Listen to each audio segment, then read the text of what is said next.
Halo semuanya, perkenalkan nama saya Fabiola Siranian. Saya mahasiswi dari kampus Poltekkes Kemenkes Kupang, jurusan keperawatan, program studi D3 Keperawatan. Pada video kali ini, saya akan menjelaskan mengenai penyakit lepra atau sering dikenal dengan penyakit kusta. Langsung saja kepada penjelasannya. Enjoy this video.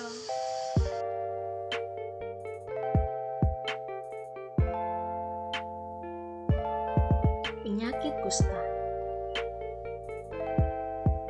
Apa sih itu kusta? Berikut penjelasannya. Istilah kusta berasal dari bahasa Sanskerta, yakni kusta berarti kumpulan gejala kulit secara umum. Penyakit kusta atau lepra disebut juga morbus Hansen sesuai dengan nama yang menemukan kuman. Berikut di samping adalah foto penemu kuman kusta yang bernama Gerhard Hendrik Arnaud Hansen.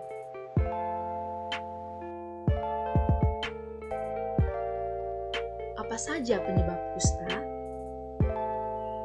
Penyebab kusta disebabkan oleh bakteri yang bernama Mycobacterium lepra, di mana Mycobacterium ini adalah kuman aerob, tidak membentuk spora, berbentuk batang, dikelilingi oleh membran selulin yang merupakan ciri dari spesies Mycobacterium. Kuman ini menular kepada manusia melalui kontak langsung dengan penderita, dengan syarat keduanya harus ada lesi, baik mikroskopis maupun makroskopis, dan adanya kontak yang lama dan berulang-ulang. Dan melalui pernapasan, bakteri kusta ini mengalami proses perkembangbiakan dalam waktu 2-3 minggu. Pertahanan bakteri ini dalam tubuh manusia mampu bertahan 9 hari di luar tubuh manusia. Kemudian kuman membelah dalam jangka 14-21 hari dengan masa inkubasi rata-rata 2-5 tahun, bahkan juga dapat lebih dari 5 tahun. Setelah 5 tahun, tanda-tanda seseorang menderita penyakit kusta ini mulai muncul antara lain kulit mengalami bercak, putih, merah, rasa kesemutan, bagian anggota tubuh hingga tidak berfungsi sebagaimana mestinya. Jenis-jenis penyakit kusta.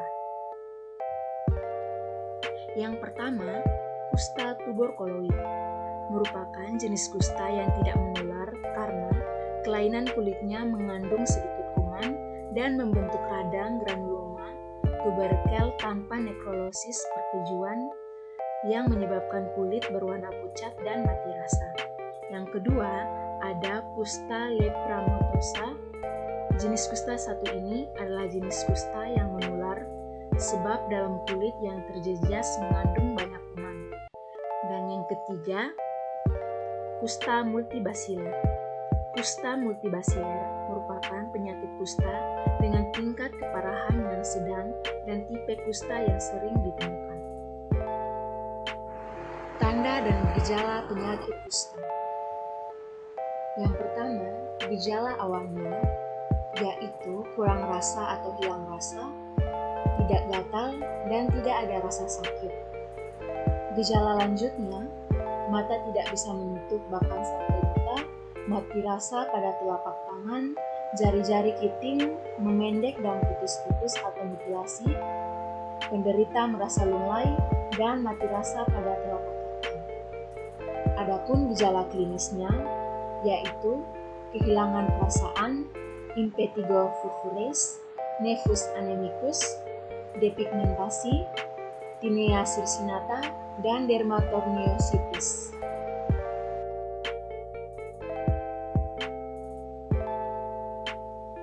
Bagaimana cara penularan penyakit kusta?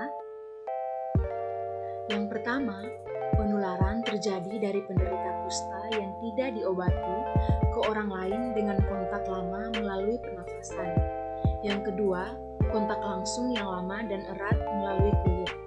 Yang ketiga, tidak semua orang dapat tertular penyakit kusta, hanya sebagian kecil saja, sekitar 5% yang tertular kusta. Jadi, dapat dikatakan bahwa penyakit kusta adalah penyakit menular yang sulit menular. Kemungkinan anggota keluarga dapat tertular Kalau penderita tidak berobat, oleh karena itu seluruh anggota keluarga harus diperiksa. Yang berikut, melalui sekresi hidung, basil yang berasal dari sekresi hidung penderita yang sudah mengering di luar masih dapat hidup 2-7 kali 24 jam. Cara mengobati penyakit kusta. Obat untuk menyembuhkan penyakit kusta dikemas dalam blister yang disebut MDT. Kombinasi obat dalam blister MDT tergantung dari tipe kusta. Tipe MB harus minum obat lebih banyak dan waktu lebih lama. Dosis pertama harus diminum di puskesmas di depan petugas, dan seterusnya obat diminum sesuai petunjuk atau arah panah yang ada di belakang blister. Akibat bila tidak berobat ini dan teratur, seperti pada gambar, kuman kusta dalam tubuh penderita akan tumbuh dan berkembang lebih banyak dan akan merusak saraf sehingga timbul kecacatan. Cacat kusta terjadi karena penderita terlambat ditemukan sehingga terlambat diobati.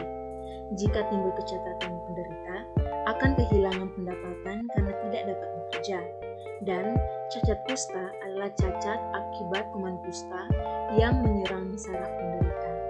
Cacat bisa terjadi juga akibat luka di tangan dan atau di kaki penderita yang mati rasa.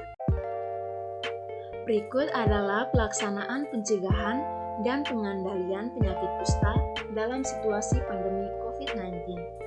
Yang pertama, dalam pelaksanaan social distancing dan physical distancing, dilakukan penundaan kegiatan yang melibatkan masyarakat luas, seperti penemuan kasus secara aktif, pemberian obat pencegahan, dan pembuktian bebas penularan penyakit, hingga adanya pemberitahuan lebih lanjut.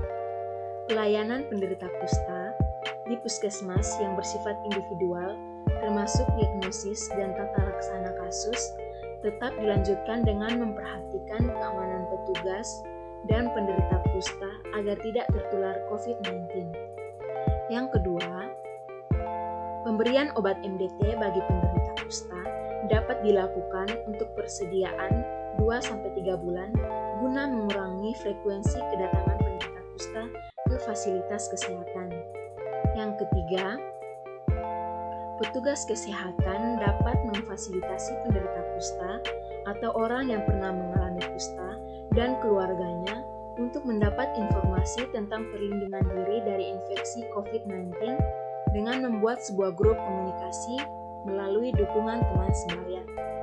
Dan yang keempat, pengelola program kusta tingkat provinsi dan kabupaten kota diharapkan aktif memantau pelaksanaan program di tingkat puskesmas serta memastikan ketersediaan stok MDT dengan menyampaikan permintaan obat sedini mungkin untuk mengantisipasi kemungkinan adanya pembatasan sosial atau pergerakan individu terkait penerapan karantina kesehatan di lokasi tersebut.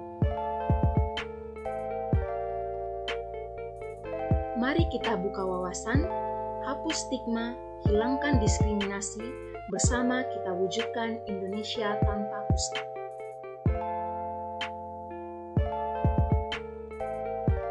Sekian dan terima kasih, semoga bermanfaat ya.